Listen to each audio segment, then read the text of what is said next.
Good morning, and welcome to the third in the series of epigenetics lectures. The first one was an introduction, if you remember, to perception. The second one was on hormones, and the third one here is on neuropeptides or neurotransmitters. And then we planned the fourth one in the autumn time on pain and inflammation. So you've all got your manuals.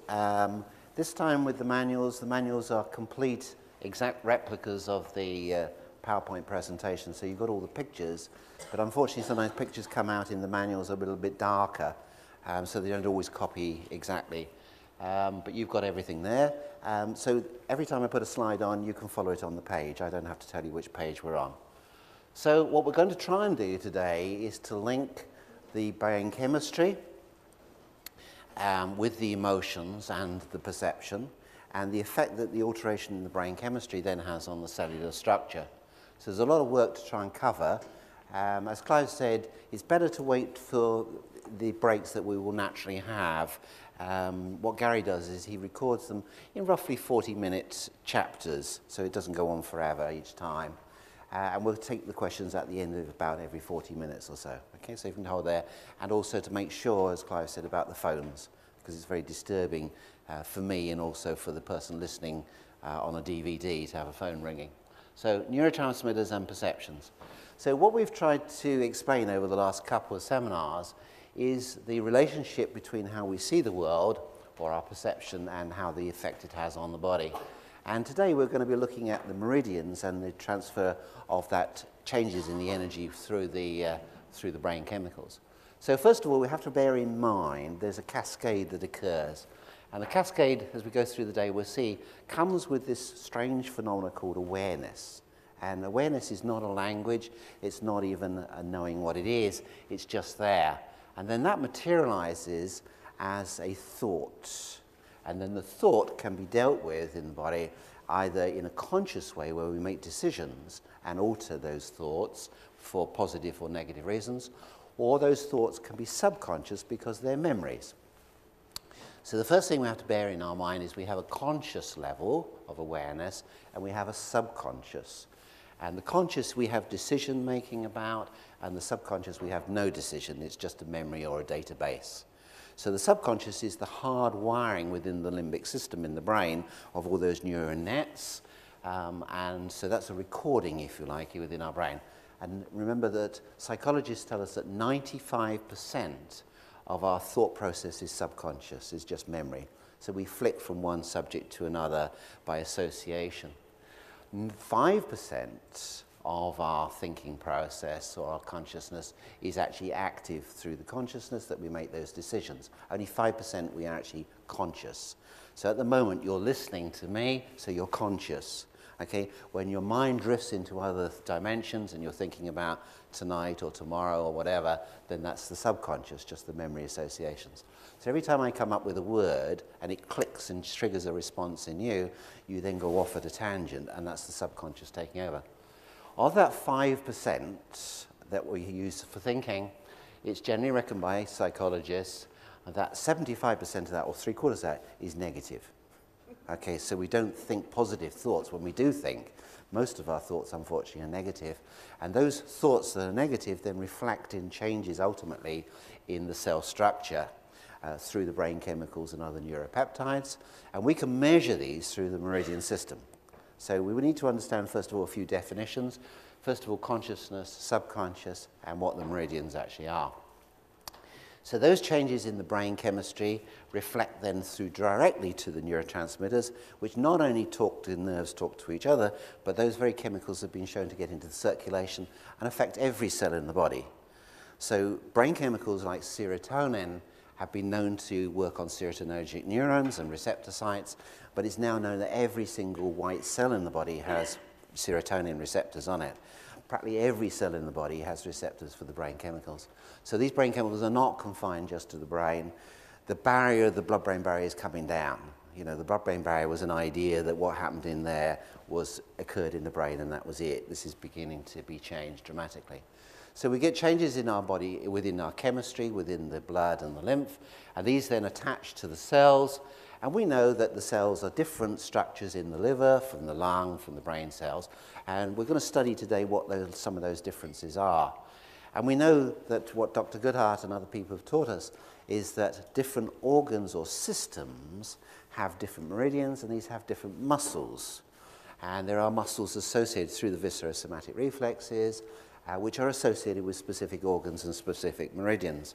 So what we find when a particular meridian is out of balance and the organ is affected, there are one or more muscles associated with that organ. And we know that when those muscles are weak or hypertonic, the opposite muscles or antagonistic go into contraction. And this pulls the bone or the joint into a physical abnormality. So our physical problems are usually the bottom of the chain. Okay? Now that doesn't apply obviously if you bent down and twisted and lifted something too heavy and the low back's given on you, but in the case of the majority of physical problems there's no history of a trauma, in which case you consider that there's another reason for the aches and pains, and the imbalance in the muscle is associated more with the meridians and the organs. And then the big question is, we know the brain chemistry or the structure, the brain chemistry is altered here, and we may need some nutrients to build those chemical balances back up, and we may need to detoxify the person, and we may need to change their diet in order to ultimately help them with their physical side. And we can measure a lot of this through the effect on the brain, through the brain chemicals, and through the meridians. And what we've got to ask ourselves is, what is a meridian, and what is it that makes it go out of balance in the first place? Is the thing that makes it go out of balance due to the change in the chemistry or the physical, or is it due to the mind? And by the end of the day, you'll come to the same conclusion that the real cause of all these problems ultimately is the mind. And when we fix the mind or help the mind, then naturally this cascade can stop and the meridians come back into a better balance. That doesn't mean at the end of the day the person doesn't need zinc if they're zinc deficient. They still need the zinc, but the question is, why are some people deficient in zinc and other people are not? And yet they may lead the same lifestyle, same diet, but their emotions are very different. Okay? So let's just bear this cascade in mind of awareness to the mind or the conscious and the subconscious, which are both aspects of the mind. Changes then in the brain, in the chemistry, which affects every cell in the body, to the physical. So everything has to be, or in all those cascade, has to be in harmony for perfect health. And we've stated this before, that there are diagnoses of the person's state of well-being. So we know that when we come into looking at people now, where do we start? We've done work in the first seminar that we did. We discussed all about the coloured acetates and their relationship to body types, and we re-emphasise that again in the hormone one. So if you're not familiar with those and you're new, then consult the online seminars which are on there, or the DVD there. We know that loosely how we are at the moment we can call a state of being, because that's how you are, your state of being at the moment. And very few people, if we calibrate that out of 100%, are 100% in their state of being. And we know that the state of being can be altered from effects on the mind, from the chemistry, and from the structure. Now, last time we introduced the hormones. So we looked at taking a person from strength with muscle testing to a state of weakness, and then we used each of the hormones in turn, depending upon which one was related to the different colours and the different body types, to see which one strengthened. Okay, and that was the one that was deficient. And if you remember, the one before that was usually what we call the substrate, weakened, because that was in relative excess. Okay, so if you remember, people who weakened to the red were associated and dominated with their primary coordinating gland, was the thyroid gland. People who weakened to the green was the adrenal cortex, and people who weakened to the blue was the gonads in both males and females. So if you're a mixture, if you're a red and a green, then you're primarily going to be thyroid with a touch of adrenal cortex, etc. So what we did is we then started with the way that we make the hormones, and we used in the kit the biologically active hormones. So when we came to do the steroid hormones with the adrenals and the gonads, what we did is we looked at progesterone, and we looked at aldosterone, and we looked at cortisol, and then we looked at DHEA, testosterone and dihydrotestosterone, which were the active male hormones, androgens. And then we looked at the three estrogens, the estradiol, estriol, and estrone. Okay? So that's how we approach the patient from the hormone imbalance. And that's what we want to do today with the neurotransmitters in the same way. We want to look at which neurotransmitter it is, and then we want to look at the active ingredients for that, the substrate, and where the missing ingredient is. Now, what we found is that when you do different ways of entry, you should ultimately come to the same result because the body is truly holographic. It does not matter where you enter into a body's problems, it should come up with the same result. Now, if we start with the state of being or the coloured acetates, you may come up that the person needs to perhaps remove certain foods from the diet, certain toxins from the diet, and that they may show to, let's say, 6 different nutrients. If you come off the hormones, you may find that they still need to remove certain toxins, particularly certain toiletries and cosmetics that we know are there, but they may only show to 3 nutrients. Okay? Now, if we come off the neurotransmitters, you may find the toxins don't show up at all, but something that they're eating shows up, but they only show up to 1 or 2 nutrients. Okay? So we're filtering it down and down and down. So it really doesn't matter where you enter into the body.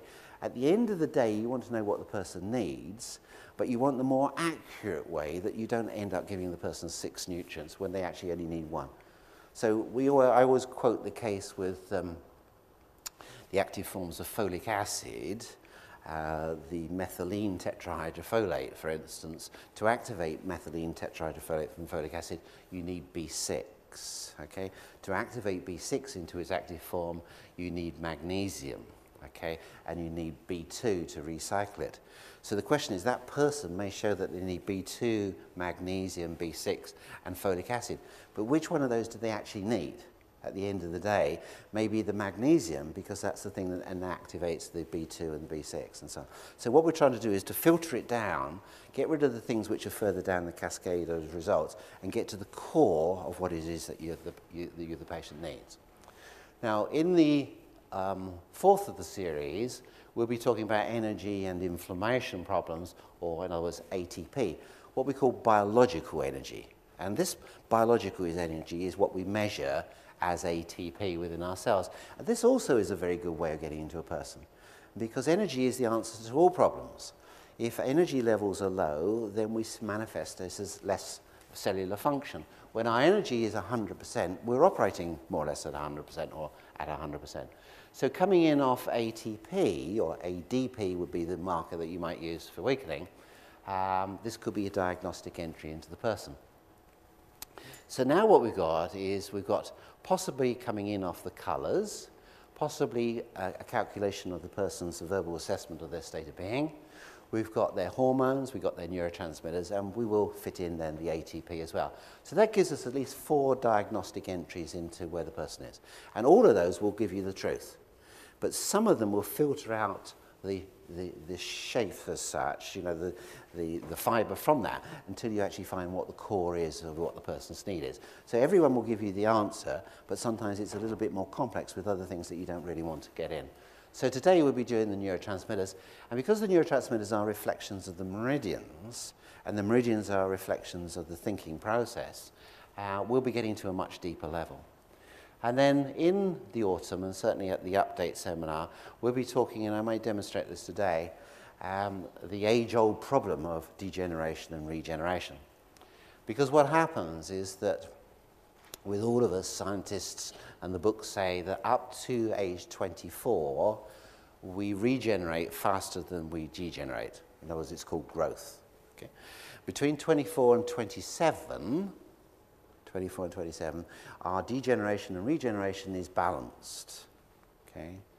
And from 27 onwards, the degeneration outpaces the regeneration.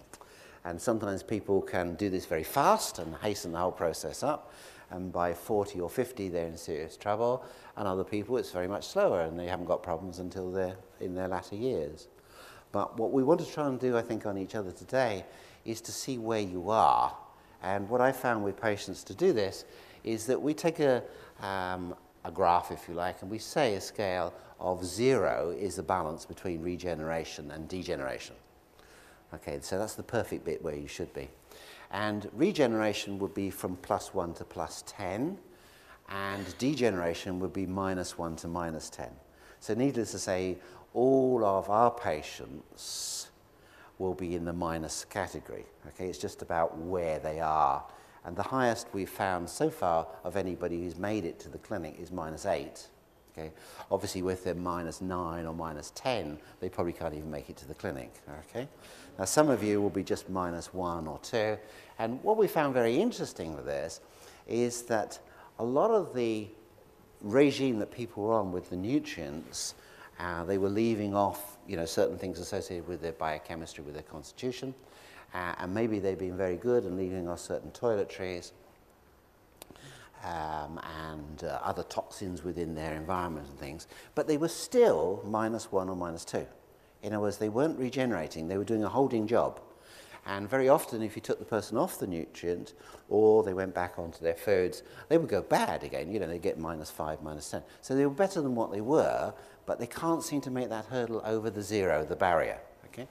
Now, what I found in every single case that I've done this, two things to take a person into a regeneration. And this was universal across every single human being. Okay, and that includes you and your patients.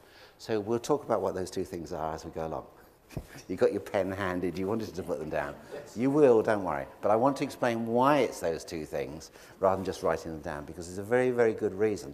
And it surprised me, first of all, and then I thought about it, and it all makes logical sense why it's those two things. And they're everyday things which we should obviously get from our food. Okay, so the development of quantum physics in the earlier part of the 19th changed the world as we see it. So instead of looking at the world from a material point of view, it's changed it all much more into an energetic point of view. And when I did A-level physics some years ago now, I always remember one of the questions, what we had to study, one of the questions was, is light a particle or is it a wave? And it meant nothing to us at that stage except for the fact you had to answer these questions on it. But as the years have gone by, we now realize that quantum physics has shown that light, which is a package of energy, and that's all it is, can be measured as a wave, okay, and we understand and measure that as a wavelength, which is what we see visibly, and of course the world out there of what we don't see beyond the human ability. But it can also be a particle, okay, light can act, and what they call the wave can crash down and materialize then as a physical particle. So that usually responds as heat or other forms of energy. Now, what I want you to think about is that energy as a wavelength is something we can't see. It's beyond the human ability there. And in Eastern medicine, they've called this chi. This is energy, if you like, but it's an energy not that we really know. The nearest we can actually know it is we call it vitality. So we will call a person's life energy or their vitality, their get up and go. And that, of course, comes from somewhere inside, but we don't know where at this particular stage. Okay? Now, when that wave of possibility or wave of energy collapses, as it's called in quantum mechanics, it becomes physical. And that physical energy is the particle, if you like, of the electrons, of the more physical aspects of that. And that's what we measure as ATP. So think of energy in two ways. We can measure it when it changes its wavelength and changes its form of energy, and we'll call that ATP, which is what we do every day when we look at people's biochemistry. But there is this energy which is different from this, and you might describe the first type, the energy, the ATP, I do to patients as a battery which charges and discharges. So it's a physical thing in the mitochondria which charges, discharges, but it does this hundreds, if not thousands of times a second. So it's not, say, as easy as putting on a battery charger. But the vitality of a person is different. And at the end of the day, the vitality in most of us is not as good as what it should do. And if you remember, we usually measure this with the black acetate, first of all. If a person decreases with the black acetate, they go weak.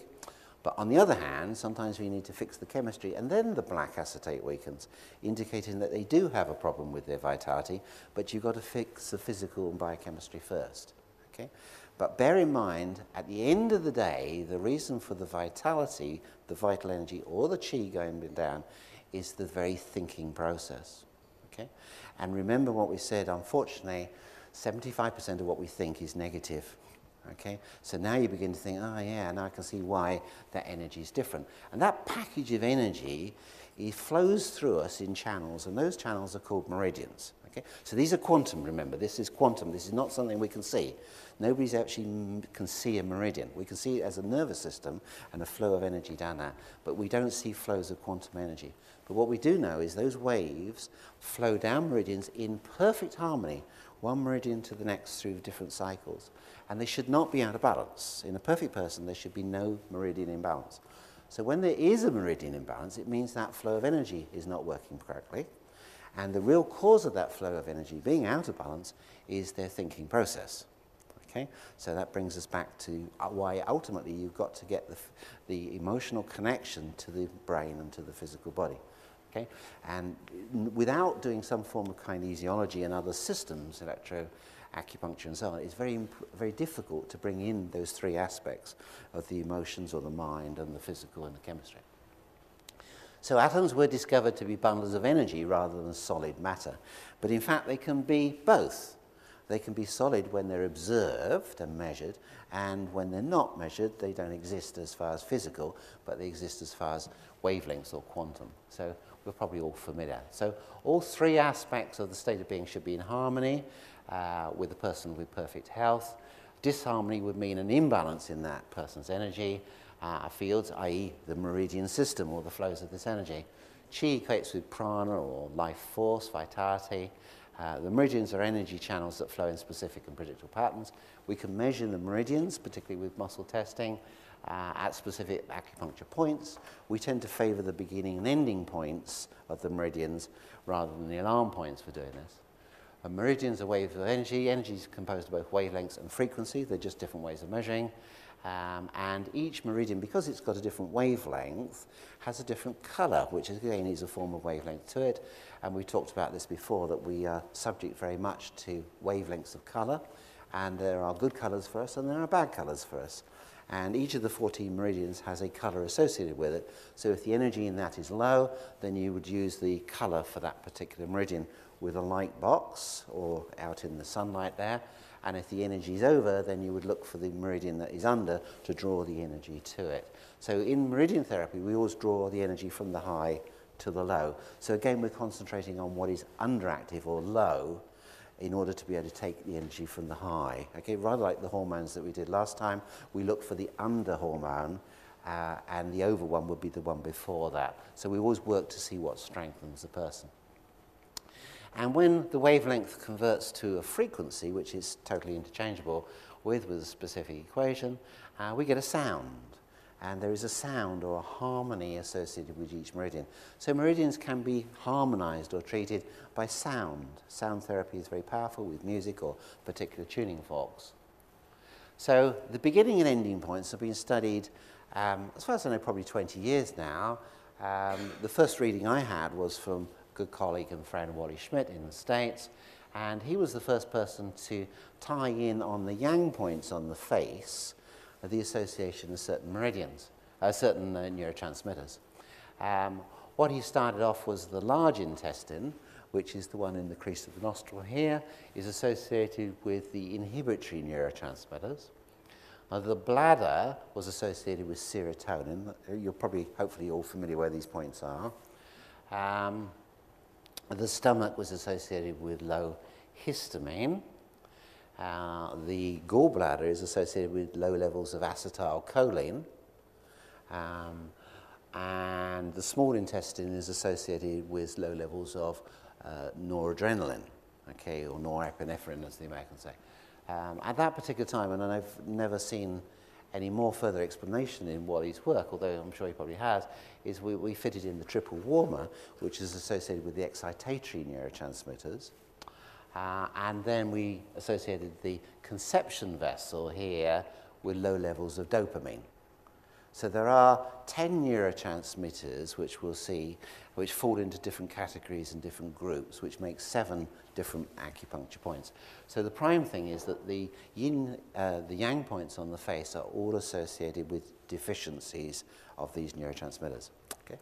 And that's really where for some reason, Wally left it. And I don't know why he didn't go on then from that, because we know that whenever there's an under, there is an over somewhere else. Sometimes it's the over of the associated couple in the meridian, and sometimes it's something totally different. So it made sense that the over, once you were able to measure this with the markers, would be the yin meridians. So where we've got the bladder was low serotonin, and the couple to the bladder is the kidney, as I'm sure you know how it presents on the pulse and in Chinese medicine. So the kidney was associated with high levels of serotonin. The gallbladder was associated with low levels of acetylcholine, and the liver is associated, the couple of it, with high levels of acetylcholine. So it made sense that yin-yang balance, one was high or one was low.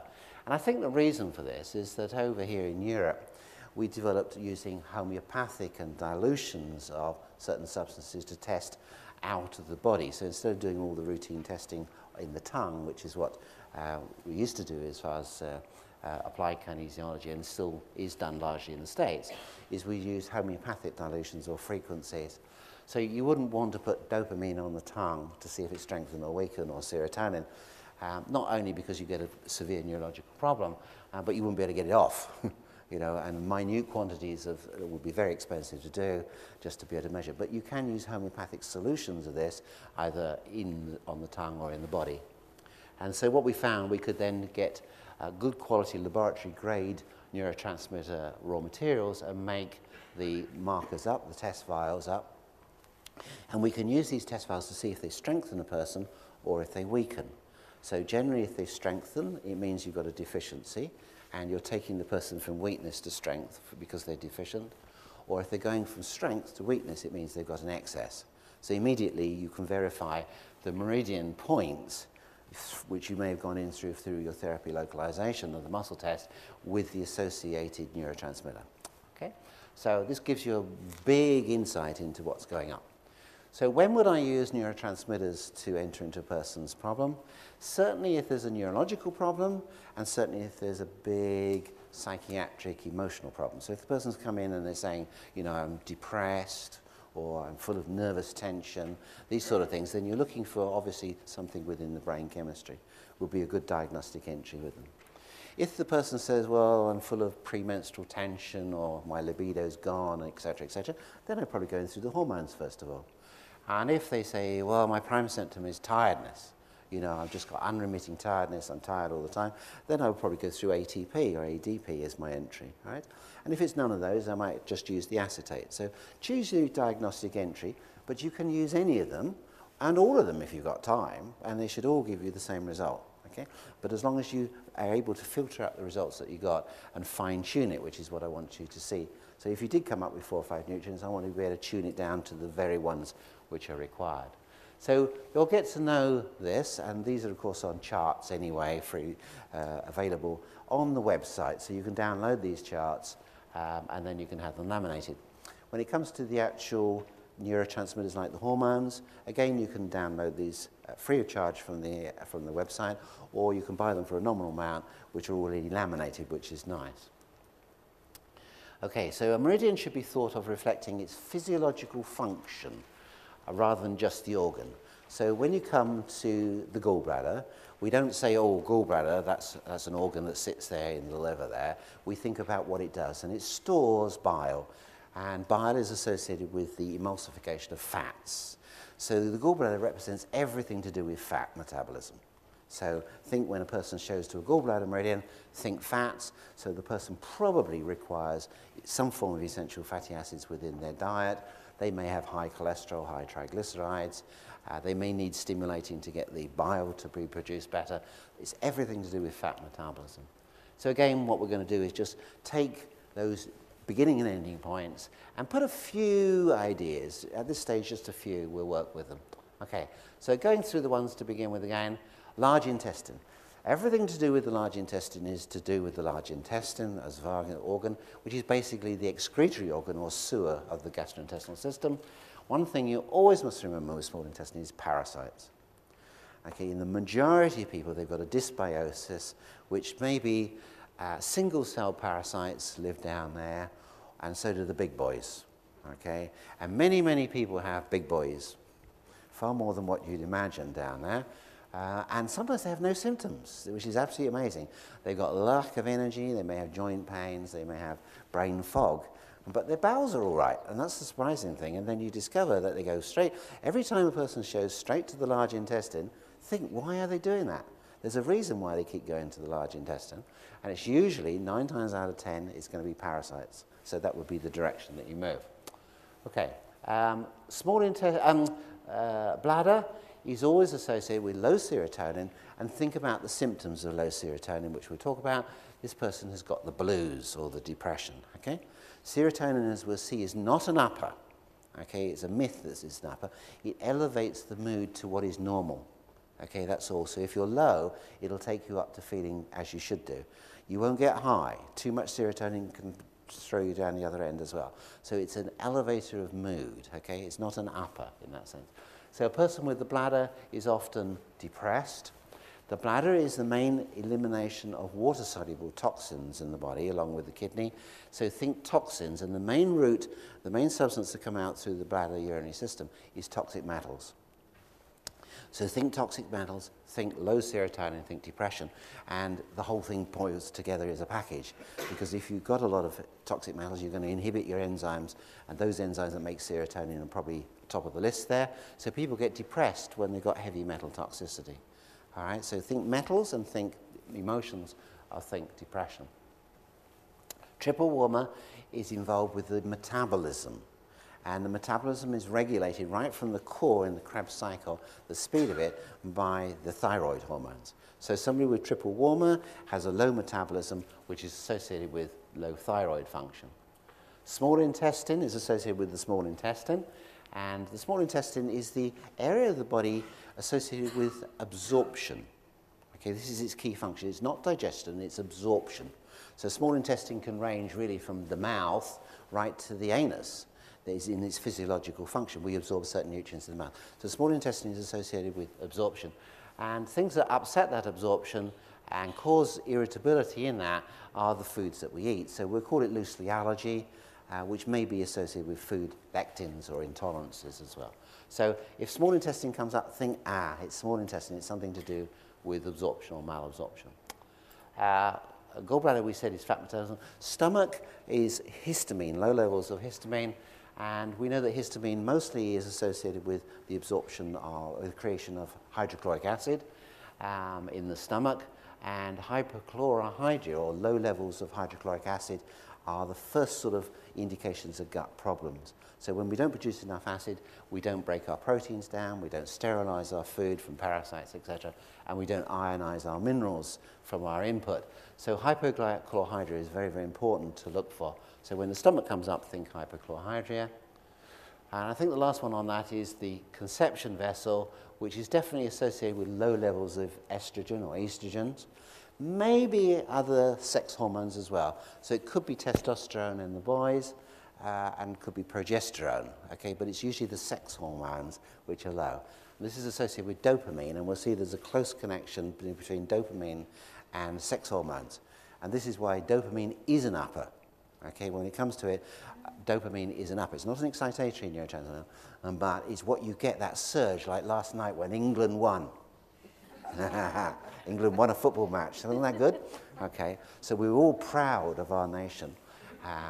And what happens is you get this surge of dopamine, and that increases your sex hormones. Okay, did you notice that last night? You get that surge. Okay, there. But you can imagine what happens to the Swedes last night. The Swedes don't get a surge. They don't even get low dopamine. They get low serotonin. When you lose and you're that born loser and you feel that awful feeling that you've lost, you get low serotonin. And that's called like the blues, right? It's different from dopamine. So dopamine is an upper. Too much dopamine, you're high as a kite, schizophrenic usually. Too low dopamine, you just haven't got that sort of that get up and go. But serotonin is different. It has different qualities in this aspect. It's not an upper, it just elevates the mood.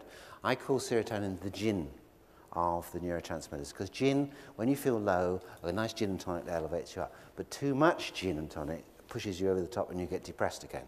Okay, so too much of a good thing. So equally on the yin points, the ova, we're going to look at the governor vessel, which in this case reflects as an over meridian here, or yin one, is high dopamine or high estrogens. So too much estrogen makes you gain weight and have all the associated emotional problems with it. Kidney, again, elimination of toxic metals. It's the urinary system, so think toxic metals when a person is kidney. Lung is to do with the lung, which is to do with ventilation or hypoxia. And hypoxia affects every cell in the body, so it's not just the lung tissue itself, but when a person shows to the lung, think lack of oxygen. That's what the physiological function of the lung is. Forget the organ itself, it's physiological within every cell in the body. Heart is associated with high levels of noradrenaline, which runs the sympathetic nervous system. So this person would be somebody who's in a hyper state, maybe got tachycardia, palpitations, etc. Circulation sacs is high levels of the excitatory neurotransmitters. So one would associate here with hyperactivity. So these are people who are in a manic state, okay, which is different from just high noradrenaline. Liver is associated with more fat-soluble toxins, so think toxins, not toxic metals so much, but the liver is associated with pesticides, herbicides, all these sort of chemicals which are fat-soluble and got to be broken down and passed out through the bile. And the spleen is associated with high levels of histamine, which occur when we've got an infection or an allergy. So it's overstimulation of the immune system, which an allergy is. So if a person shows to spleen, then think infection and think allergy. So these would be just sort of common things that we might be thinking about when we've identified the neurotransmitter point from the beginning and ending.